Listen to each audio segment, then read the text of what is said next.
Welcome to the D&D Fitness Radio podcast, brought to you by your hosts, Don Saladino from New York City and Derek Hansen from Vancouver, Canada.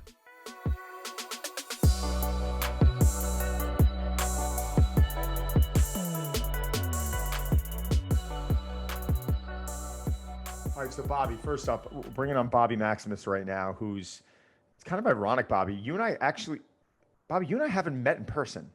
Yes, we have. When? Oh, yes. The NSCA. Yes.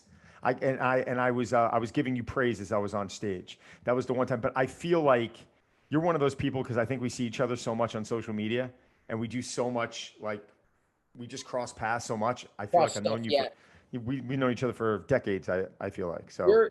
You're one of the people that makes me want to move to New York, but not really, because there is this thing. I feel like you and Gunnar, to me, are the two top people in the industry that I would aspire to be like in terms of career. Thank you. And it's funny because Gunnar's in LA and you're in New York. And I feel like if I was in LA, I'd hang out with him all the time. And if I was in New York, I'd hang out with you all the time. But because I'm not New York, it's like a big thing to get there. It's not like I can just walk 2 blocks and go grab a workout with you. Yeah, I know, and the fact that we haven't worked out yet is sickening, and we're gonna fix that hopefully in the next couple of months because I am gonna be out by you again. But introduce and not to jump around, but I still haven't met Gunnar yet, and I know so many people who know Gunnar. Derek, do you know Gunnar Peterson? Just through mutual friends and that sort of thing. Right? Yeah, I've never met him. Heard he's a great guy. Obviously, very well respected name in the industry, but I've never actually. If you guys were in the same city, you would be together all the time. Kind of like in New York, in your little neck of the woods. There's there's Kenny Santucci. Yeah, I like Kenny. Joe DeFranco's not that far, but there's a whole group in like your little by Drive. There's a whole little square where everybody is, and it's easy to see each other. And I love all those guys. DeFranco is the one that I kind of just met in person. I think it was at the Strong New York event that Santucci was hosting. And the second I saw him and we saw each other, we just started laughing. Because I was like, I've been following your, I remember when he put out West Side for Skinny Bastards like 20 years ago, whatever it was. Like we're like old now in this industry. But so Derek Hansen is Derek's one of the guys that I would, and I appreciate the praise and the good words, and I definitely feel the same about you. But Derek's one of those guys in the industry that I think all of us, all as being fitness professionals, we all kind of aspire and we look at it. He's one of the, in my eyes, one of the best strength and conditioning coaches that I've ever met, and he happens to be a running mechanics coach. So everything that I might do from a running standpoint, we steal from him. So it's great to get you both in the room together, and he's Vancouver based, so this should be fun. We're all kind of in different neck of the woods here. I think you're one of those guys that I think recently I said to Derek, I'm like, why the hell haven't we gotten this guy on our podcast earlier? It's just one of those things where, I think life gets the best of you. And then suddenly I'm like, I can't believe we haven't got him on. Let's get him on. But your background's incredibly interesting. And I want you to kind of get into detail on that a little bit. Your training methodology, I fucking love because listen, we can go science. And people, got to train hard, man. There's something enjoyable about hitting it hard. And when I think of on one hand, a handful of people on this planet that go hard, you're that guy that goes hard. Even your social media, I love the music selections on everything. You're doing everything from that overhead squat the other day. You're always doing something that's fun and interesting. But I think you keep it real with people. And so I think today I'd love to kind of cover everything from social media to training. We got about 45 minutes right now because I know Derek's got to jump. So I think there's a lot to get into. But welcome to D&D Fitness Radio, brother. No, thank you. And Derek, you're a guy I actually have looked up to for a while too. I want to say I first heard of you back in maybe 01 or 02. I think you were working with the Canadian Olympic softball team. Is that right? Yeah, that makes me feel old. Wow.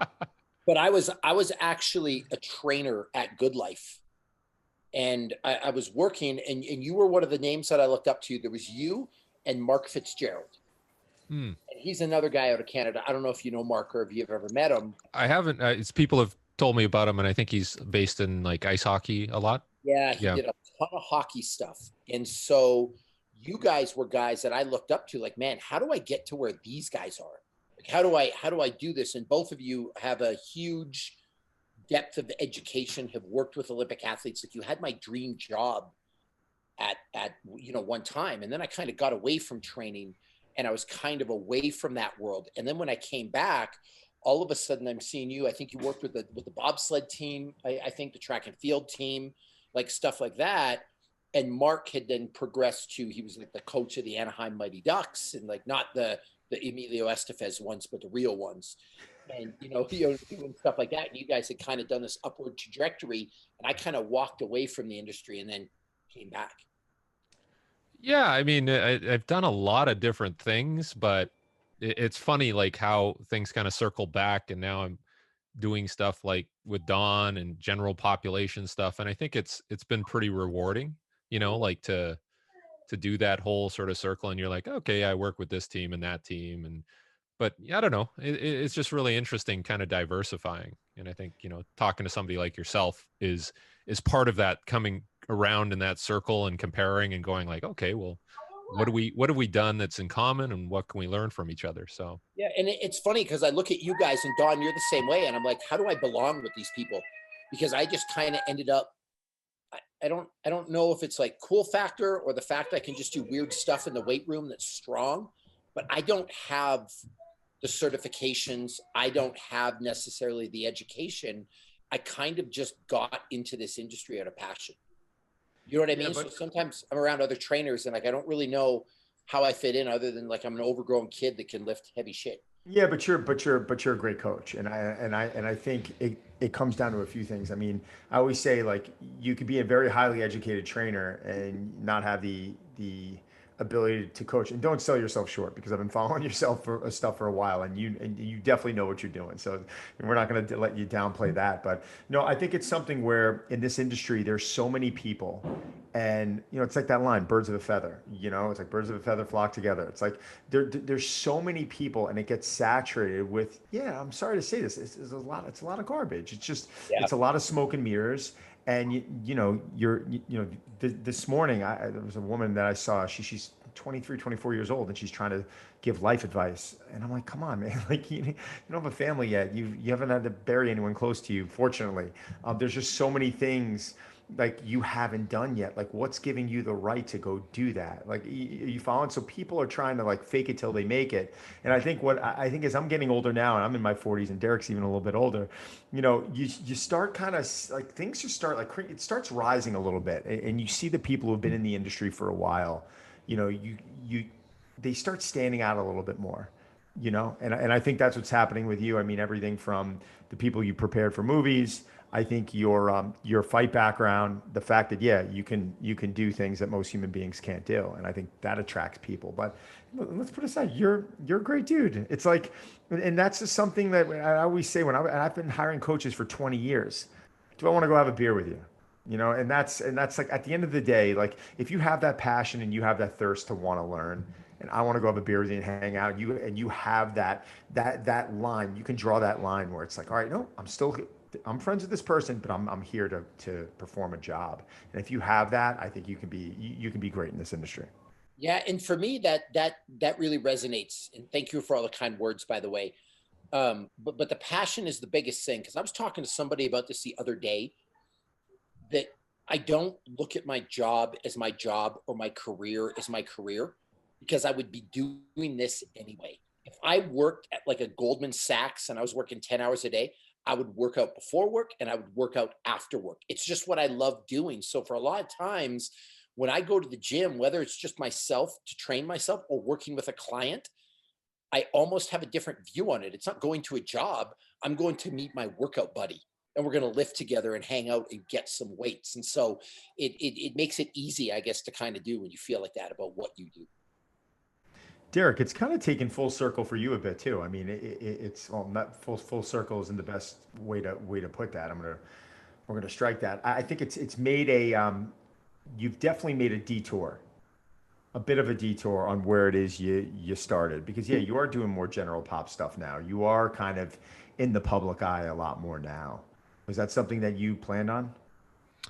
No, it's just an evolution, right? And I think, things get accelerated by different circumstances. So like in the, obviously the COVID issue is one thing, but um I don't know. Like I was talking to a friend of mine. I don't know if you guys know Fergus Connolly, but he worked in pro sports, and and at some point you go like, okay, I don't know. It's just like everything else. After the shine wears off a bit, so you just look for other things, and I think it comes down to what both you guys have said about you want to work with passionate people, you want to have challenges that are a bit different, and if people have a personality around what they do, you gravitate towards them. So I think that's part of it for me. Hmm.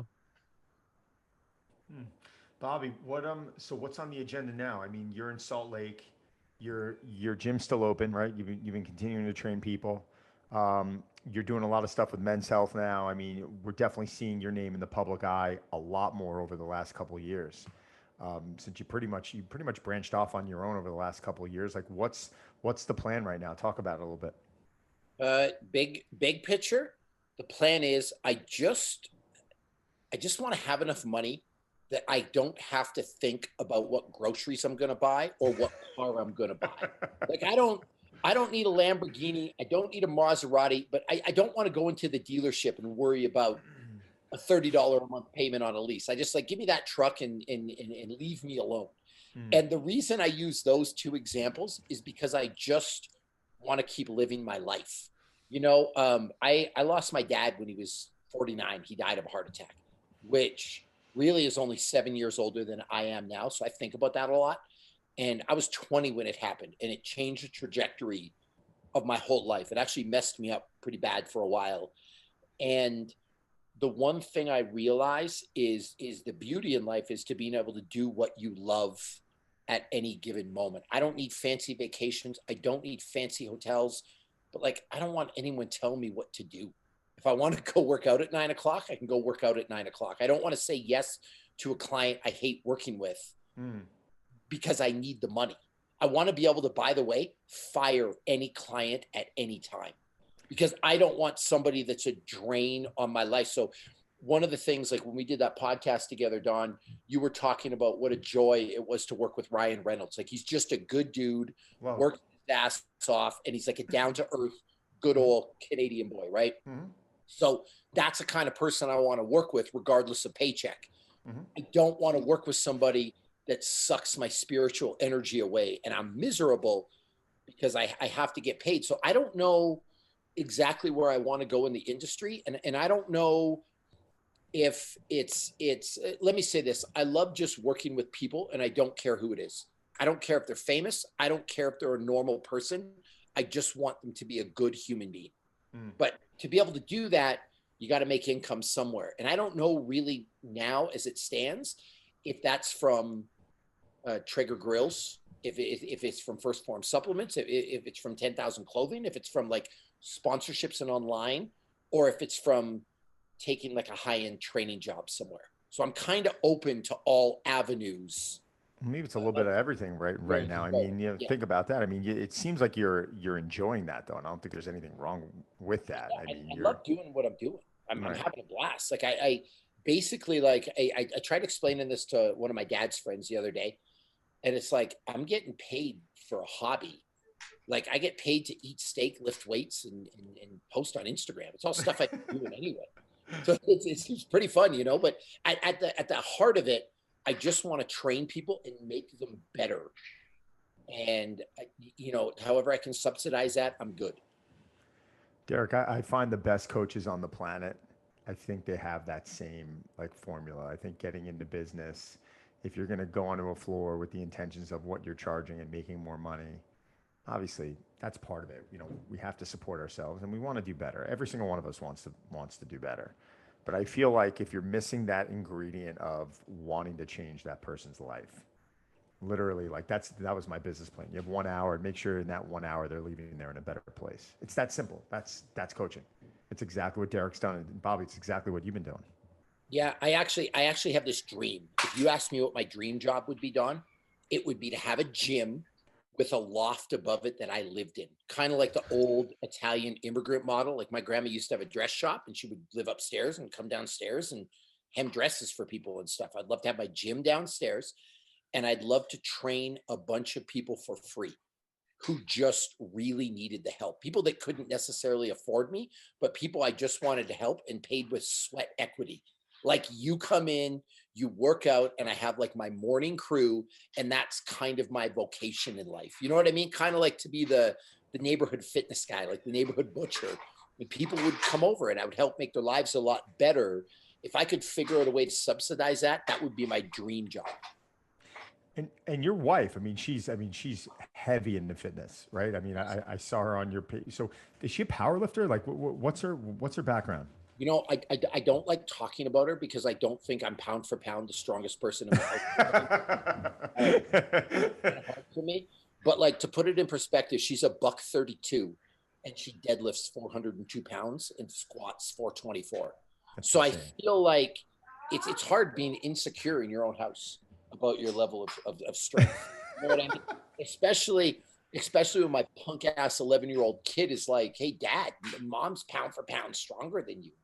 What do you say to that? Where you're like, yeah, she is. Well, I mean, I hung him from the basketball net by his underwear. But, you know, you can't do much about that. But no, she's heavily involved in it too. So it's our lifestyle, which is good. It's good to be with a partner that understands that passion, because you know, it's I'm never in trouble for going to train. I'm never like shamed for going to train. Like she's really supportive in that regard. So it's great. Important. Derek's it's funny because both of Derek's kids are like incredibly athletic. His son's like, just an absolute beast. And I was cracking up on Derek. I'm proud of you. I love telling this story, but when Derek, goes out, he works with a lot of the combine guys and the coaches, and he had to bring it. Derek, tell the story. I don't want to tell about how you had to bring your son out this year to do last year to do demonstrations. This was kind of cool. Yeah, well, I think I did it with another team. I won't mention the team, and then we just had the staff do their own demos, and they weren't very good. I'm like, it just doesn't look as good when the staff for that, the athletic trainer and the strength coach, they're out there, and I'm like, So then the next team was I had done some work with Kansas City for the last 5 years, so we go to work with the Chiefs, and I'm like, okay, I'm bringing my son. He's doing all the demos. He's got lots of energy. He's 15 years old. We could just hammer him and he'll just keep going, right? And so we're sitting in the cafeteria after a session, and he's just eating, because whenever you're at an NFL facility, they just bring food to you and you just eat it, right?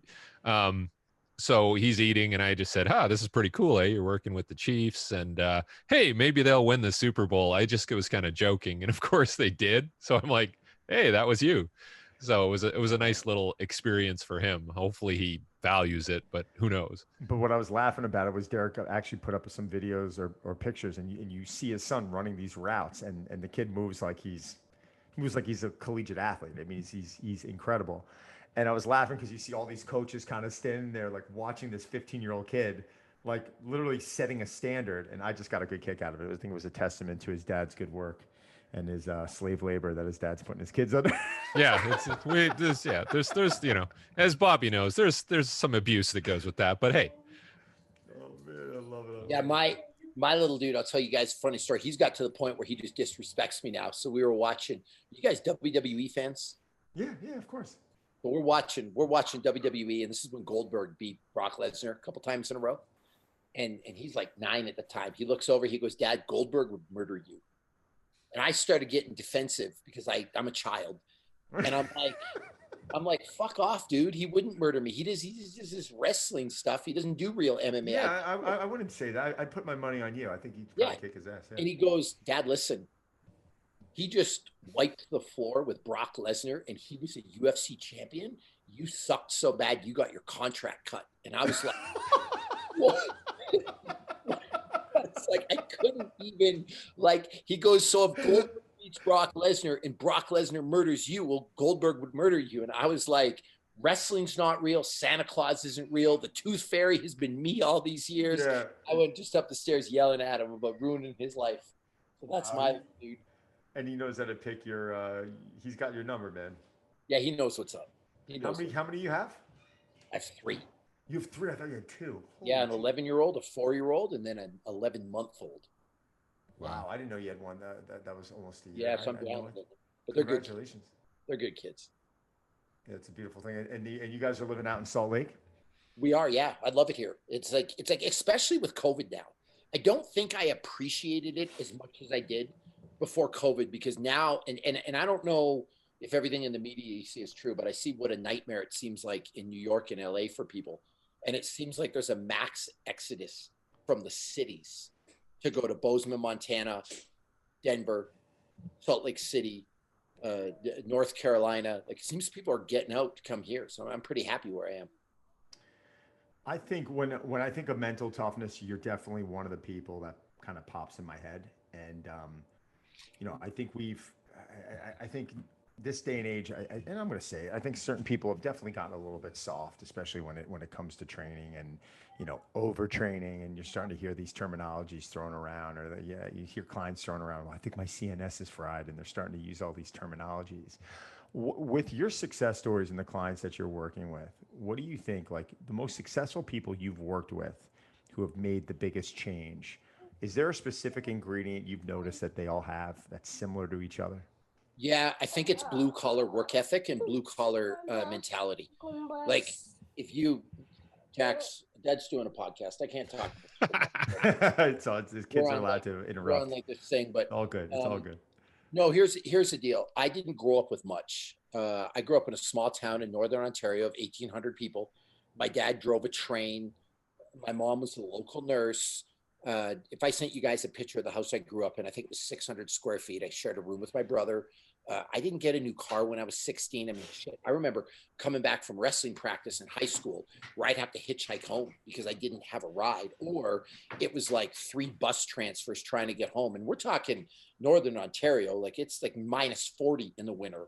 I had to struggle. I didn't get put through school. I didn't get all this fancy stuff. So I've always had this blue collar work ethic and this just gratitude mentality of anything I get, I'm really grateful for. My son asked me once if we were rich, and I said yes. And he said, "Why do you think that?" And I'm like, "Because we have a garage." He's like, "What do you mean?" And I'm like, "Do you know how cool it is to have a garage to put stuff in? We parked on the street. We didn't have one as a kid." Like, there's just little things like that. The fact that I can eat steak every night is like, I'm loaded. I'm like the richest person on the planet. I'm sitting here thinking I'm Jeff Bezos. So what I'm getting at is, for people who have that real blue collar work ethic and mentality, I don't think anything is hard in the gym because they've had to suffer and struggle for things in their real life and work for it. Let's face it, Don, if I can afford to hire you and work out in an air-conditioned gym with a juice bar, I'm not suffering in any way in life, versus the person that can't afford milk, the person who, has to tell their kid no. Like, we think hockey in Canada, Derek, but like, I knew a lot of kids that didn't play hockey, and I was one of them because parents couldn't afford new skates. Like, it's just, so people who have that inside, who had to grow up like that, they're just willing to work harder and grind harder than other people. And for that reason, I always find that your average 50-year-old has triple the work ethic of your average 20-year-old, because they probably grew up like that and had to work for stuff in life, versus daddy and mommy just handed them everything at the age of entitlement. Same thing. I talk to a lot of people in business, and you take your average 45 or 50-year-old, it doesn't matter what they were hired for, whether it was an executive role or not, they'll help hand out mail or empty a freight truck. These 20-year-old kids that come out of school, and now I'm sounding old, they want everything handed to them right away in the title. So I think there's something about how you were brought up that helps you work for it and earn it. And for me, it's just never hard. You know what's hard? Hitchhiking home when it's minus 40 outside at 7 o'clock at night. You know what I mean? Like, it's different. Derek, did you have a lot of the same experiences with you when it came to working with clients and working with people? What were the athletes that you felt like things really, I think, kind of resonated with? I think you see it a lot in certain sports, like obviously in football, like a lot of the guys that are quite good didn't have a lot, but they had that desire based on where they came from, right? And I think you can't underestimate that. And obviously you're hearing it from Bobby now in terms of what drives people. And I think when it gets tough, these people can just rise above. Obviously they have talent and there's all that, the athletic talent, but certainly, you know, and maybe Bobby could speak to this. I always look at, I love watching 70s boxing, like, and just watching the guys who were the heavyweights and then even like the Roberto Durans and all these guys who were fighters. And you're like, okay, well, what drove them? And a lot of it was circumstances. And I don't know, maybe they were exceptionally talented, but I don't know if I see that same, you know, driving people in boxing, at least right now. Maybe it's coming from Eastern Europe, but certainly not the same domestically. But I think that's huge. Where you came from, what motivated you, and if you have somebody like that to work with, I mean, the ceiling is huge in terms of what you can do with that person. I don't know. What do you think, Bobby? You know, I was actually going to tell you about Jimmy Butler. You guys know who Jimmy Butler is? Mm-hmm. Yep. LeBron's another one. You know why you never want to play those two in basketball? Because they've got some dog in them. Like if you look at LeBron's story growing up, his mom was 16, pregnant on her own, walking around high school. LeBron had nothing growing up. That guy, it doesn't matter how much money he is, he's got this work ethic inside and this dog inside that he will put it on you. He will do more than you're prepared to do. Jimmy Butler, he was homeless at 13. Never knew his dad. There's stories about him. He actually had to fax his acceptance to like a D2 school from a McDonald's. He got cut from everything he tried out for. Like he's just a dog. He will outwork you and just do things that you're not prepared to do. So I think people underestimate the upbringing that people have in this world when they get to the gym. Does that make sense? And where it comes out in the wash, I think, is they're willing to do extra reps. They're willing to do extra sets. They're willing. And Don, I know you've trained a lot of, more famous people, but there are two types of famous people, right? The person that expects you to do everything, and then the person who will put their own damn weights on the bar. I will not put your fucking weights on a bar for you. I'm not your servant. I'm not there to like cater to you. It's like, you're here to train. You're going to do the work. Mm-hmm. Yeah, no, I think that kind of filtered its way out with the people that I work with. I mean, fortunately, the clientele I work with, I've been working with these people for years. And I just think because it was a referral thing for me that, kind of like we said earlier, birds of a feather. I think I've been blessed because the people I've been working with, and kind of came in with that mentality and that work ethic and that kind of that blue collar, thought process. And I always pay attention to how do they deal with people at a restaurant, a server, my front desk. And, Yep. Fortunately I've been very, very, very lucky.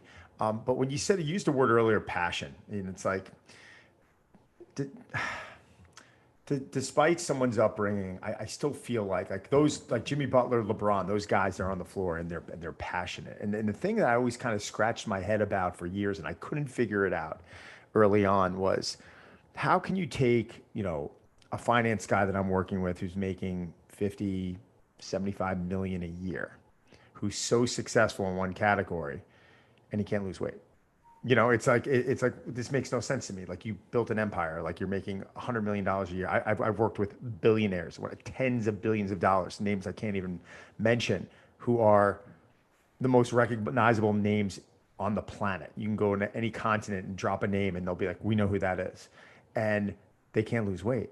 And I realized after a while, it's like, man, it's just that one word that Bobby said earlier, passion. Like they were passionate about one area, one field, business, whatever that was.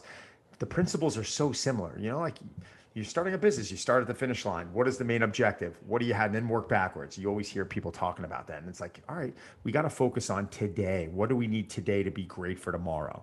I'm not sitting there thinking about, well, I got to lose 17 pounds. Like, you don't hear like a very successful business person saying, I want to have $1 million in my account. No, they make that money because they know what the ultimate objective is, and they attack it with a vengeance, kind of like how you train. Or are you following what I'm saying? So, and I think I figured out that after a while, like it's not that they're not smart enough. Of course they are. They just don't have a passion in that area. And I wanted to get both your opinions on that. Do you agree or disagree? Can you create that though, Don? Do you think you can?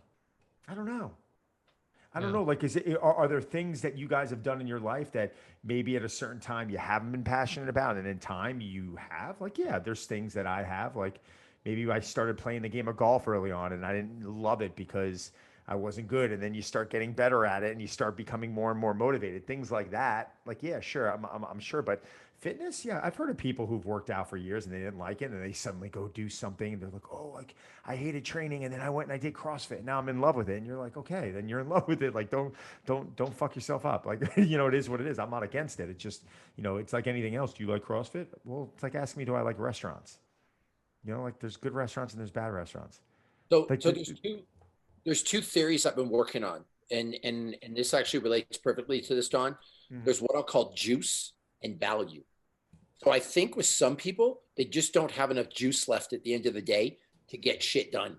So imagine how you feel like at the end of the seminar or the end of a 9-hour training day. It's really hard to muster energy for yourself when you give everything else to other people. So I imagine you're working, you're making $75 million a year. You probably work hard for that. You do a 10 or 12 or 13-hour day behind a desk at work and give everything you have to that. How much do you have left for other Yeah, but things? go before work then. You know what I'm Yeah. saying? And that's my attitude. Like, wake up, go early, go before work. You need this, right? So, so that leads to the next thing, which is value. Mm. I used to say people didn't want it, but it hurt people's feelings and it would just make them defensive. For me now, it comes down to one thing and one thing only, and how much value does this add to your life?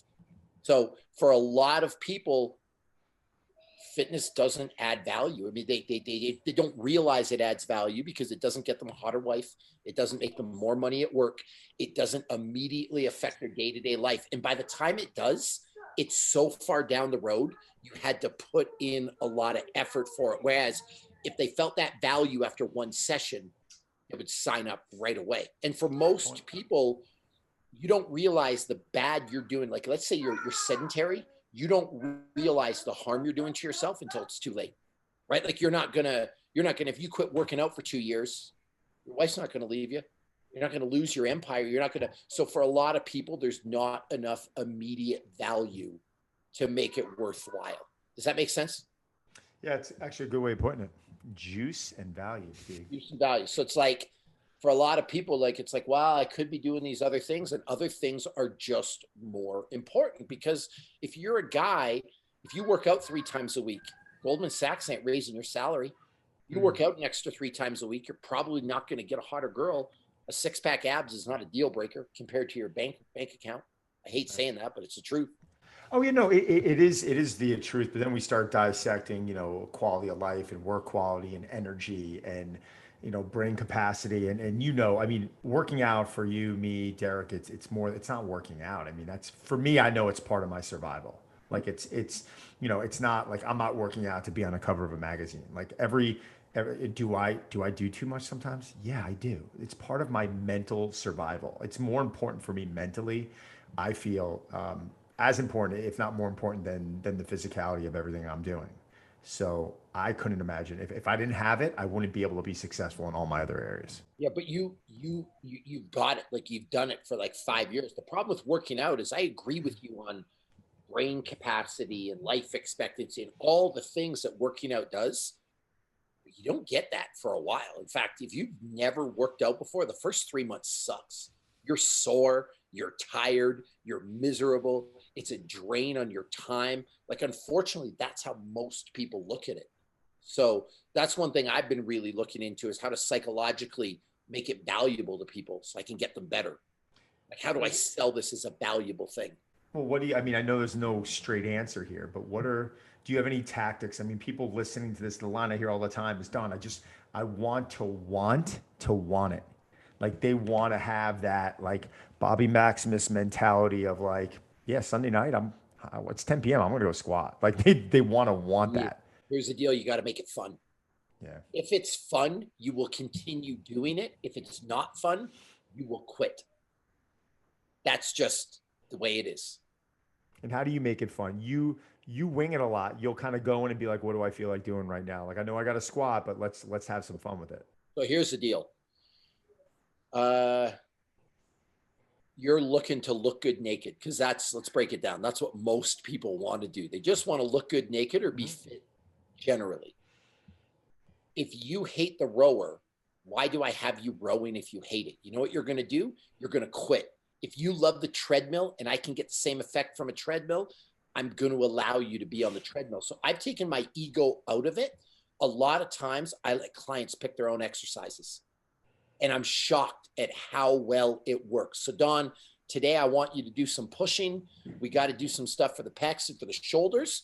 What's your favorite pec exercise? What do you want to do? I want to do incline bench. Okay, let's do some incline. Because at the end of the day, it probably doesn't matter whether we do incline or flat. But the fact that you chose incline, you're invested in it, and you like that exercise, you're going to work way harder for me than if you don't. I agree with that for general pop. I definitely agree with that for general pop. So for general population people, I just got out of making people do something they hate doing because they will select out. And I feel that with training, and because you guys are two of, I think, the best in the world at what you do, is there one way, Derek, you were mentioning working with the Kansas City Chiefs for football players. Is there only one way to train a football player, or are there multiple ways? There's, countless ways, and a lot of them reflect back on what you said. What do they like to do? What will they do? What will they consistently do? And if you can't figure that out and you're just like, no, we're doing this, you're not going to be working long.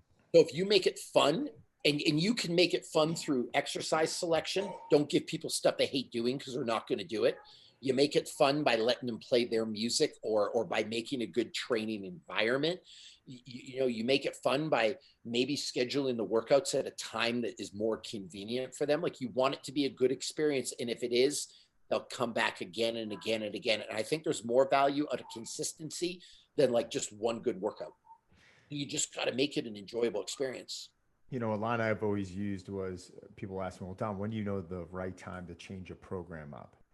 And I said, listen, putting aside injury, or if something happens, God forbid, I said, there's really two times I will tend to train, switch up a program. And they're like, when? I was like, one, when we feel like it stops working, or the client's looking at the program like, I'm not progressing in this area anymore, or when they get bored. Like, when they start turning around and they start asking me, so when are we going to switch this up? I know I'm probably already a week late. It's like, it's time to start, and I remember back in the day, like, I'd come in with the sheet, clipboard, and you're like, da, da, da, da, da. And now, I think the program's more about the principles, and we know what we have to accomplish on those days. I think there's not a day I'm not deviating off of that. Like, there's not a day I'm not manipulating some rep or set or something, maybe adding something in the warm up because they need more of it. Or maybe they're just, their brains are flying around. They're like, we got to get moving. And then you're cutting back and maybe mixing in some of that mobility work as filler, like into the workout. And come on, how often are you switching things up? Yeah. I actually switch stuff up perpetually, Don. To tell you the truth, like, I actually don't like being on a program. There's nothing to me that's more restrictive than looking at a piece of paper and being like, I have to do this 3 Wednesdays from now. I do it more by feel. Now, the interesting thing is, you can't do it by feel if you don't have experience following a program. You got to get to that point somehow. But when my athletes come in, I'll use Ronnie Price because he's my favorite. He's become a very good friend. Played in the NBA 13 years. He's not playing in the NBA anymore. He's retired. He just wants to stay fit. The way we deal with that, and by the way, we're talking a guy that has a 44-inch vertical and can still touch the top of the backboard. So he's at the highest athletic level in the world. When he comes into the gym, we start with an interview, and it's like, hey, Ronnie, how you feeling today? What do you want to do today? Going for a walk. Do you want to go? No, I'm on a podcast, but you go in 5 minutes. Yeah. But when he comes in, I'm like, hey, what do you feel like doing today? And we start with an interview, and he gets involved. And then based on that, I make a recommendation of what we should do that day. And of course, that day builds on the next day, and that builds on the next day. But that way, it's constantly evolving thing, just rather than a thing on a piece of paper. And Derek, back to you doing the Kansas City Chiefs. Like, you might treat the workout Monday differently depending how hard the guy played on Sunday. Like, if you have an athlete that comes beat up on Sunday, he gets beat up on Sunday, he might not be able to do a lot in the weight room Monday. So as a trainer anyway, you have to constantly evolve and switch. Yeah. You have to be agile. Like, you can't be, this is what we're doing. You have to react on the spot, be spontaneous, and pick the right thing for them. Right. Absolutely. I mean, the thing that I think about the most is, Bobby, I agree with you. Derek, I agree with you 100%. And I know in my career, I've been calling a lot more audibles, and really, I think it's more my job to turn around and say, listen, man, like the last 3 times in here, you wanted to do upper pushing. Like we haven't done any pulling. We got to get a pulling workout in. And you know what? So I'll let you choose today. Is it a pulling? Is it an upper pulling day? Or are we going to hit lower body? Because you got to get those in. That's when I'll put my foot down, because I don't want to, I don't ever want to start overtraining specific areas of the body and create weak links. That's my whole thought process. But otherwise, I will 10 out of 10 times, if we're coming in and, it's them doing legs tomorrow or today, like, yeah, if you don't feel like doing lower body today, we're going to throw it in tomorrow. Like, let's recharge our batteries. I want them to feel successful. And here's the thing with that. I agree with you in format on that. Like, we've got to do some upper body pulling. Mm-hmm. But what do you think builds a better body? Pull-ups, lat pull-downs, or seated cable rows? Like, an argument could be made for each one. If you love the hammer strength machines, I'm not going to stick you on the cable machine that you hate. Oh, no. Absolutely. Machine, right? So absolutely. But I find a lot of trainers get stuck in their thing, and it becomes an ego battle between them and the client. So I'm just like, let's pick.